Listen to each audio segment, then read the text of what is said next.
उपमुख्यमंत्री फडणवीस यांनी विरोधकांवर जोरदार निशाणा साधलाय।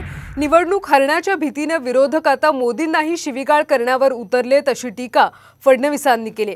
तर उद्धव ठाकरेंनी 2.5 वर्षात केलेलं एक काम दाखवावं असं आव्हान देखील फडणवीसांनी दिलं। उपमुख्यमंत्री फडणवीस यांनी विरोधकांवर जोरदार निशाणा साधल्याचं पाहायला मिळतंय। निवडणूक हरण्याच्या भीतीने विरोधक आता मोदींनाही शिवीगाळ करण्यावर उतरलेत अशी टीका फडणवीस यांनी केली। तर उद्धव ठाकरेंनी 2.5 वर्षात केलेलं एक काम दाखवावं असं आव्हान सुद्धा फडणवीसांनी दिलं।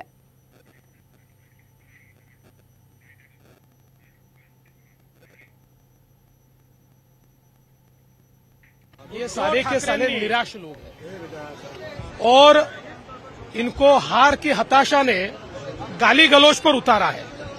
और आप सभी जानते हैं, जब जब मोदी जी को गाली पड़ती है तब तक विजय बड़ी होती है। तो ये जितनी गाली देंगे लोग उतना ज्यादा मोदी जी को प्यार करेंगे। काम दाखवा एक, 2.5 वर्ष मुख्यमंत्री असताना त्यांनी केलेलं एक काम दाखवा। जवळपास 25 वर्ष महानगरपालिका त्यांच्याकडे होती। मुंबईत केलेलं एक काम दाखवा। तोंडाच्या वाफा दवडण्याशिवाय यांना काही येत नाही। यांचे भाषणे ठरलेले आहेत। मी तर उद्धव ठाकरेंचं भाषण हे जसं तुम्हाला म्हणून दाखवू शकतो।